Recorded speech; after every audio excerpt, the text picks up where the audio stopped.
Tonight, Metro Council says they're working to find solutions as East Louisville car thefts and break-ins continue. WLKY's Madison Elliott spoke to the council president and people who live in the area about steps that they're taking to prevent becoming a victim.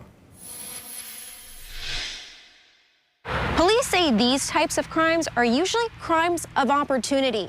They say thieves will come up to the car, pull on the door handle. If it's open, they'll get inside, but if it's locked, they'll move on. Ring camera video from neighbors in Glenview Springs shows thieves walk up to a car, pull on the handle, and leave once they see it's locked. Car break-ins and attempted car break-ins have become such an issue in East Louisville. Paul Knott says a neighborhood watch was created in his community of Glenview Springs. We are seeing it, I feel like, definitely every month, if not every other week, or sometimes even weekly. They've used HOA fees to install flock cameras, hoping to help catch the thieves. It's even more frustrating when you get more involved and start peeling things back and notice the level of police presence that's there. We reached out to two Metro councilmen who represent districts in East Louisville, Councilman Scott Reed and Council President Marcus Winkler. Both pointed to the officer shortage as one issue.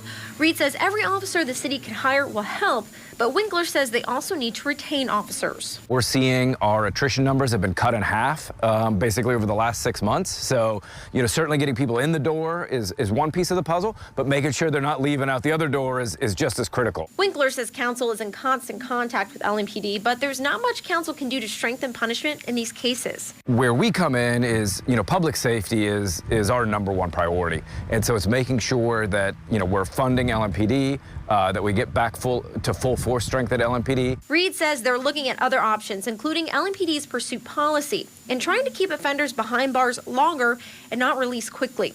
Police say in many cases, young people are involved, and Winkler believes working with the youth is a part of the solution. But for Knott, the issue is deeper than youth programs or adding more officers. You've got to create examples out of people, and you've got to hold people accountable. That's what we're missing. Madison Elliott, WLKY News. And the proposed Louisville Metro budget is set to be voted on next Thursday, which would include a more than 8% increase in funding for LMPD.